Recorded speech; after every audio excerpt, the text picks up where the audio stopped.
Welcome to the Bad Mom Podcast. I'm your host, Anastasia. This is episode 11 with Jen. And I just want to start off by saying the Bad Mom Podcast is a mission to expose abusers through our podcast.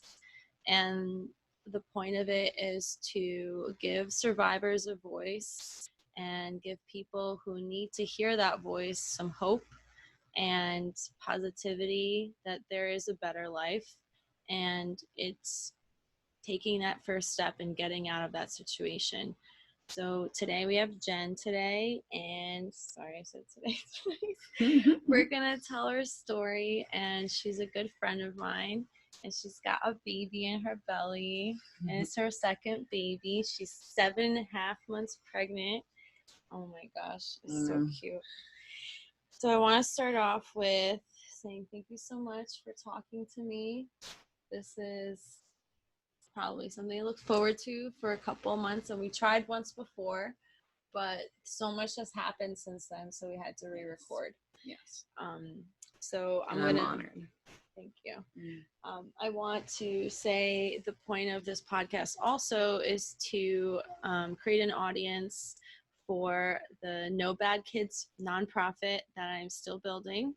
And that nonprofit is focusing on education for our youth, because if we can break the cycle in our youth, we can avoid continuing the cycle of abuse in adulthood from our kids who suffer that trauma.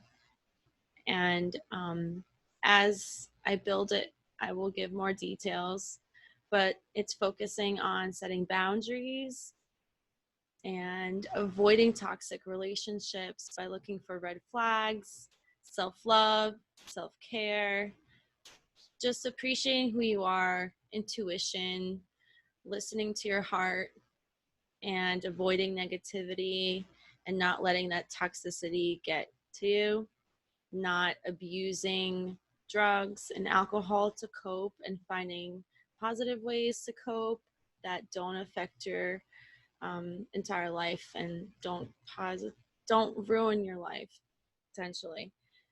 So I'm going to start blabbing about Jennifer now because she is amazing. So let's start off with how she's a mother. She's a mother of a beautiful, compassionate son. He's 7 years old. His name is Caden, and she's currently pregnant with 7.5 months with her second child. She's worked 3 jobs pre-pandemic. This is August now, so now she's got 2 jobs. She's back in the workforce. She's a single mom.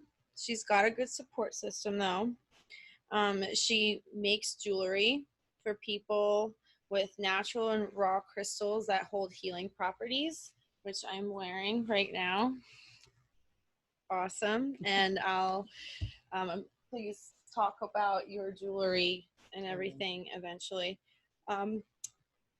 She focuses on making that jewelry for mothers that suffer from postpartum, because she suffered from it also after she stopped breastfeeding her son. But the trauma comes from her boyfriend, who's the father of her son. Ex-boyfriend, I'm sorry. So ex. In 2010, they met, and in 2013, she had her son. But that volatile, abusive, and toxic relationship ended finally and tragically on February of 2015 when he beat her with her son in her arms. Thankfully, they lived with her mom at the time, and when he hit her on the side of her head, he knocked her down, and Caden fell to the ground. He ran up the stairs and woke up her mom, and she called the police. And he was incarcerated. You could tell me more about that. Mm-hmm. She wishes that the abuse ended there, but it still continues today, emotionally and psychologically, which is my focus, because even if you leave that abuser, you still have to deal with the trauma your son suffered, the trauma you still have to go through daily, and the PTSD. So now he's in therapy through JBWS, which is a safe house we have here in New Jersey. And they had to reside there twice and to get away from him. She wants to make sure that she's not looked at as a victim, although she is, but she's more of a strong woman and a strong mother than anything. She wants to teach her son right from wrong, teach love, teach compassion, no matter what. So, Jen, we'll start off with, is there anything else you want to add to that, or do you want to just start with the questions? You just going through the questions and Okay. I'll elaborate more there. All right. Well, you know, a lot of our trauma has to do with how we're raised and how we're brought up, and anything that we suffer in childhood tends to just be there with us. So I know that you suffered some childhood abuse, and you don't want to talk about that, you don't have to, but if you want to just kind of hint at how that abuse might have put you in this situation.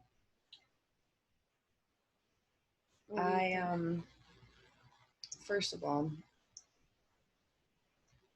I was not only physically and emotionally abused as a child, but I was also sexually abused. First when I was 5, and then from 11 to 14. With the sexual abuse. The physical abuse was a product of my father being a lot older and just came from the generation where you smack first and ask questions later. However, that wasn't what affected me the most. It was more the sexual and the emotional negligence of my sexual abuses. Okay. Is that as detailed as you like to get into it? Pretty much. I mean, it was a babysitter's boyfriend when I was 5. And I actually didn't even remember that until I was put into intensive trauma therapy at the age of 13 after my brother started abusing me when he got out of jail he got out of prison. And he came to reside with us, and he started to abuse me. And it was a very hard situation for my family because they didn't know who to believe. Like, even though he was a convicted, whatever he was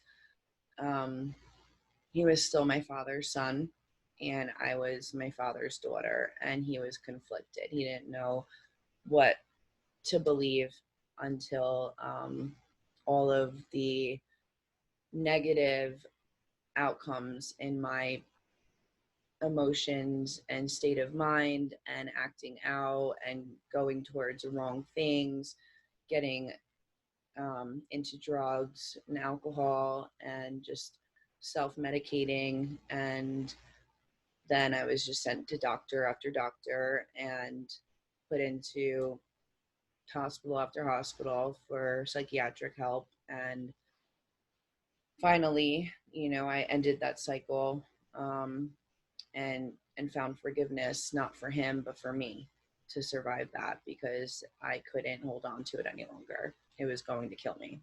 Yeah. So when did that happen? How old were you? With what? When did you give yourself that forgiveness? That's really important. I was about 23.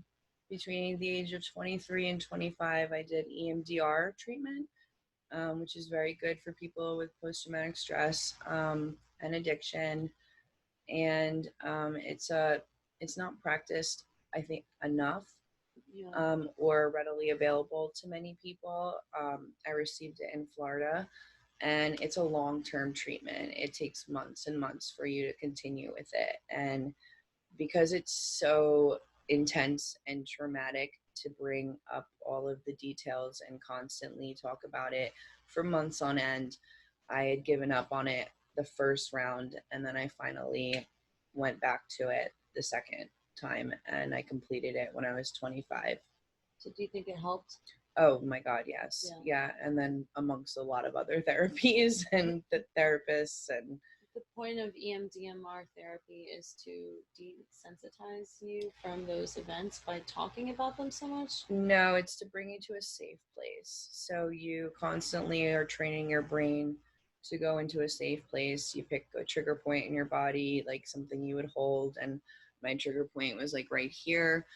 And they asked me what my safe place would be. So I told them it was when me and my son would go actually on paddle boats at this specific park around here. And we would just find and would just sit there for hours and just feed the ducks and just like it was just like my favorite thing to do with him. So it was like that was taking my you into your imagination to heal? yes. Okay. Because That once is I went huge. into something that was so hard for me, then I would instantly hold here and then I would be brought back to my place on that That's amazing. pond. Yeah. Yeah.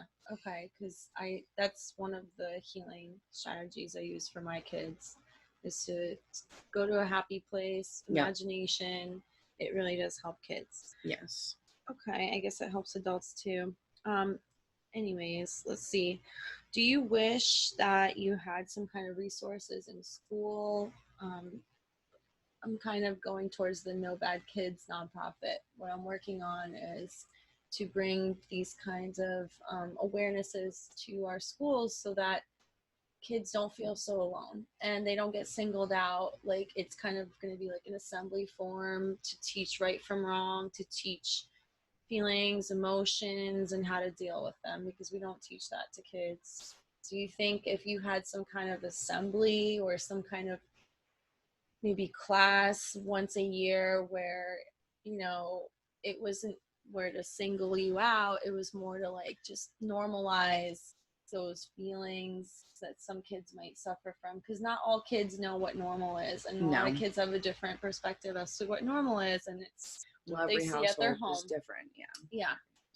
It's also to prevent bullying and addiction and becoming a victim of abuse, becoming codependent on a lover or a friend, or getting into a bad situation and being rebellious, getting into drugs, coping the wrong way. So exactly. I feel like that's the type of thing that could have possibly steered you in a different direction. I shoulda, woulda, coulda, but it's really funny actually that you asked that, because after I had got clean and sober, I got hooked into an organization called CARES.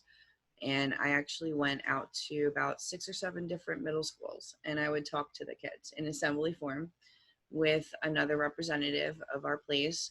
We would talk about bullying and how every classroom should be a tribe.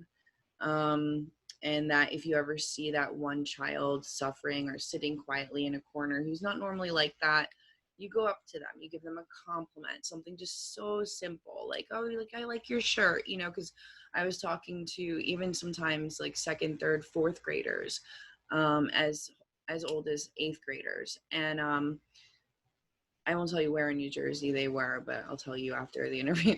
And the guidance counselors and the principals that set these up was just, I felt like amazing, because yes, I do wish we had that when we were younger, but I'm in my 30s. So when we were younger, like, like we barely like even had like sex ed, like, you know what I mean? Like it was like really like minimal, like there was no talking about abuse. It went crazy, it went rampant in my high school. I was even a product of it myself, but because I felt that when I was going to these parties and I would get so inebriated that I was putting myself in that position, and that not that I deserved it per se, but that I was, if I put myself there in that position, drank as much as I did, then it's just what happens. Like, you know what I mean? And unfortunately, that's not the case. But going back to the school children thing, I really loved it because I was bullied when I was younger because I was extremely skinny. I always had a hyperactive thyroid, and I was also being abused at home. So I would act different than the other children. And I went to a private school. There was only 40 kids in my grade.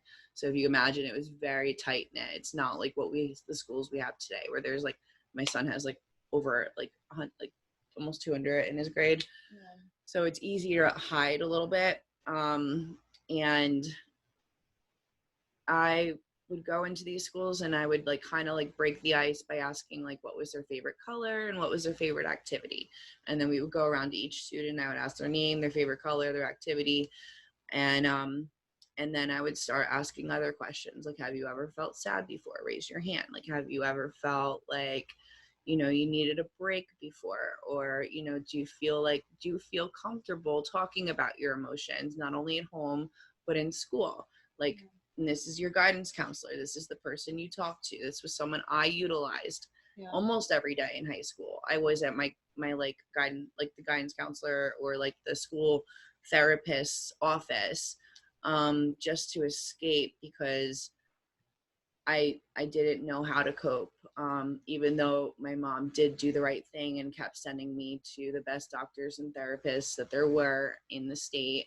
My mom is in the medical field, but you know, she's a career woman. So that was what she did. And a lot of parents don't even do that much. So I'm very grateful for her for that. And, yeah, I do. I wish that I had more of that. And I wish I stayed with the organization longer, but things just didn't work out that way. And, you know, like I had to dedicate more time to working more, because after I left his father, I was able to save up so much money to buy this condo on my own.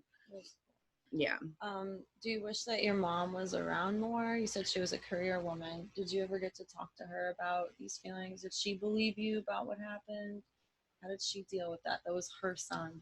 No, it wasn't her son. It wasn't? Oh, no, okay. It was my father's son. So it was really difficult for, I mean, she believed me to a point, but she also wanted to believe my father in like, you know, like where like, I don't think he'd be capable of this, but yet this man was just in prison for so long. He's a lot significantly older than me.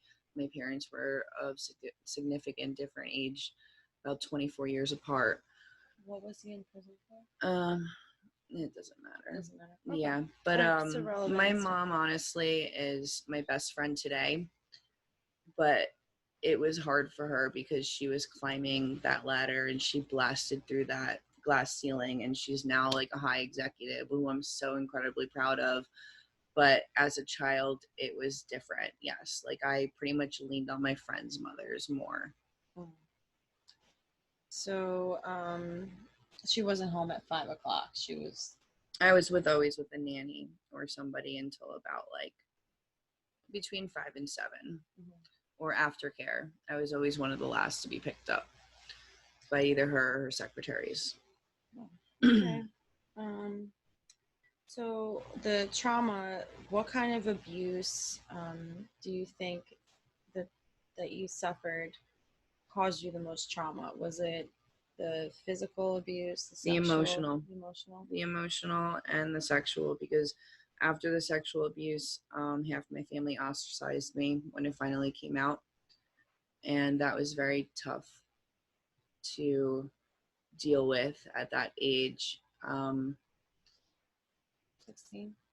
No, I think when I was finally 14 or 15. And yeah, it wasn't what I had expected to receive. Yeah. Okay, so back to your baby daddy issues. So you met in 2010, and was the relationship abusive at first? No, it was amazing. Right. It was. Starts off awesome. Yep. You guys lived together from the beginning? No, we always had separate places until we conceived our son. Okay, and then you lived with your mom? Yeah. Okay, and separately you lived with your mom and he lived by himself, or he lived with his parents? Well, we met in Florida. Oh, okay. So we both had a house, like I think like about like a few miles apart, and we would hang out because I was working a lot down there too, so we would see each other like as much as we could, and we were both in recovery. That was my early stages, and I maintained since then. He did not, unfortunately. And once he relapsed, that was when everything really just imploded He in our relapsed relationship. when your son was born? He relapsed when our son was about 1. Oh. And so that, and then a year later was when that incident happened where he became physically abusive. But he relapsed, and then you guys moved back to Jersey, or did your mom? We moved to Jersey when I was 3 months pregnant with Kaden. Okay. Because my mom's the only grandparent. See, I stayed with him a lot longer because he lost both of his parents tragically, and I wanted to be that family for him and show him that we could have a happy family life. And there was nothing in the cards and showing in those first 3 years of our relationship that wasn't possible, you know? No red flags that you think could have been avoided? The red flags were his family upbringing and his lifestyle and his childhood, but drug use. And yes, the drug use, obviously, but that was my story too. And here I am, like, you know what I mean? So it's like, you weren't judging. No, because like anyone is capable of change. We all have that ability of change, I and agree. there's hope always for any person suffering that way. Did he provide for He did financially. He provided emotionally. No, he was very good at just giving money, but then that stopped once he got into a new relationship and decided to buy like a better apartment than he can afford, a better car than he can afford, and then that was when the whole court thing started to happen. But also his relapses. He was only allowed like supervised visits in the beginning. So when he hit you, the cops were called. Yes. He got incarcerated, you said. Yes. And then you filed for custody, or how did it go? He just gave it up because he didn't want to be a part of the DCP&P process because he couldn't pass drug tests or be man enough to sit there and admit what he had done, pretty much, honestly. So he has assault on his record for hitting you? Yes, and with me it was simple assault, but with his new girlfriend, he got aggravated assault when he threw her down this flight of stairs when she was pregnant. And that was 2017. 2017. Okay, so, and they're still together, but... Yep. Okay. And her name is Jennifer, too. That's why I dyed my hair brown, because she kind of looks like me. It's a little creepy, but we're not going to go there. Okay, so DCP&P has been helpful since then? They were in the beginning. They were the one that guided me towards JBWS and everything else. But as of recently, since the judges, have stopped visitation because he can't comply with even a simple drug test or a psychological eval, he has not been allowed to see his son in about 83 days now, which is hurting our son. But in the same sense, I feel like God does for us what we can't do for ourselves. And he separated him from the situation because it was starting to get really bad again. Yeah. Can you talk about that situation where he refused to return your son? Oh yeah, that was the last time he saw him, and that was about like 80 something days ago. And I think he knew that like it was starting to come to an end, like where the judge just wasn't taking like him seriously anymore. He failed to report for three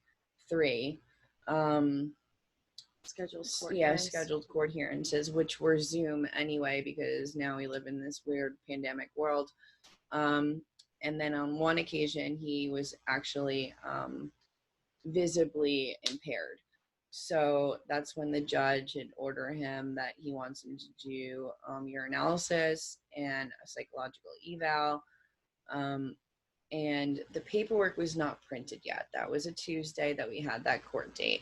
He would see him Friday night into Saturday. So I would drop him off at a location. My mom's employee, like where my mom works, where there are cameras everywhere. which was a halfway point between where I live and where he lives. So it was just fair. I would drop him off there. So he'd also be surveillanced, just in case. And then he would drop him off the next day. So it'd be like a 26 to 27 hour period where he was allowed to see his son, which took years for him to get. And actually, I was happy about it for a while until, things started to get worse. But on that occasion, I feel like he knew. And like, so I said, like, that this is what's weird about like the family court situation. Like, it wasn't printed yet. So when he refused to take my mom went to go pick him up Saturday. And when he was not returned, my mom was frantic. She was like, and we called our attorney, call the police, like have the police go there. And it's a big city that he lives in. And unfortunately, he was able to lie to the police and say that, oh, well, he was just dropped off. And it says I'm allowed to have him for 24 hours. So the police just took his word, and we were told to leave. And that we were like, harassing him. So when we went the next day, because my son called me at midnight from a Nebraska phone number because he was cloaking his phone numbers, which is another thing that he does, and weird thing. And so that concerned me. And Caden was like, well, Daddy told me it would be better if I called from a different phone number because of the restraining order you have against him, blah, blah, blah. So, and this was midnight, and my son's 7. So I was like, okay. And we have like this word where like when he's uncomfortable, I tell him to tell me he wants coconut ice cream. Random, weird, shouldn't be a red flag to his father. He's only had to use it on one other occasion, like a year and a half prior. So he was confused as to why he was staying longer. And so I called the police again, had them issue a welfare check. Now, when he has called the police on me like 5 or 6 times, like for BS things, like they'd come here, and even in their reports, like they'd be like, nothing's wrong, like this guy's obviously abusing the system, where they even just stopped coming after a while. But the police went again, and from what I understood, he wouldn't even allow Caden to talk to them by himself. And whenever they came here, I would be like, okay, go in the other room. Like, you know what I mean? Like, because I thought that was part of procedure. You know what I mean? Like, where, they'd be like, well, we want to talk to your son. And I'm like, okay, like, go use his bedroom. Like, that's not a problem. Like, I have nothing to hide. However, with him, it was like, no, and he'd be right there, and my son would be petrified to like defy his father and say anything. So since then, I've taught my son to say that, like, can I speak with you alone, please? And that's magic words to a police officer, because then they will separate the child. You know what I mean? Yeah. Like, and again, it's a big city, so I like every time it was a different cop. So they never got to talk to him? No. Okay. And then, so what happened after the police didn't get to talk to him? I had to wait until court opened, and that was like 3 days. And Monday morning. Yeah, Monday morning, but then it didn't get onto the docket until Tuesday. So Tuesday, he was ordered and mandated to return our son to where my mom works by 4 p.m., which I thought was ridiculous too. So here I am, like, not sleeping for days, and then I have to wait until 4 p.m. And I didn't even want to see him, so I waited to get there until like 4:30 once I knew he'd be gone. But the judge was like, if you don't produce him, I will now bring police into your home, or we will forcibly remove him for you. Do you want that to happen? And thankfully, he had like a lucid moment, and was like, no, sir, I do not want it to happen. I will bring him back. And that's literally the last time he has seen his father in person. That sounds pretty traumatic. Did Caden talk to you about that? Oh my God. Yeah. Did he talk to his therapist about it? Or? He did. I love her. And we do a lot of meditation, like, guided meditations at night through YouTube. And I address his emotions as they come up immediately, because that was something that wasn't done for me when I was a child. So I understand how important that is. Like when you see those things or you see your child just acting different. I mean now even in this crazy world of like predators and like, like I said, like with family members with me, like I watch, I listen, I see who he feels comfortable around, who he doesn't feel comfortable around, and I address it immediately. And that's why I work the jobs that I work, because I am able to be so hands-on with him and be able to drop him off at school, pick him up from school, not have to do aftercare, not have to do any of those things. And it's a crazy schedule, but it works for me because I understand the importance of especially this age. It's so crucial, to be so attentive to a child that, is clearly suffering himself. He misses his father, rightfully so, like it is his daddy. Yeah, at least you're validating those emotions. Some parents don't do that. Some parents Get bitter and expect that kids to just get over it and not be sad. Some parents even say, so "Why are you crying? Stop crying. You're not supposed to be crying." Yeah, that was my thing. That was how I grew up. I've been hearing that over and over again from people that I've talked to. Mm-hmm. It's just like they weren't allowed to cry. That is just insane to me. I've never been told not to cry. Actually, maybe a few times, but I never was really much of a crier.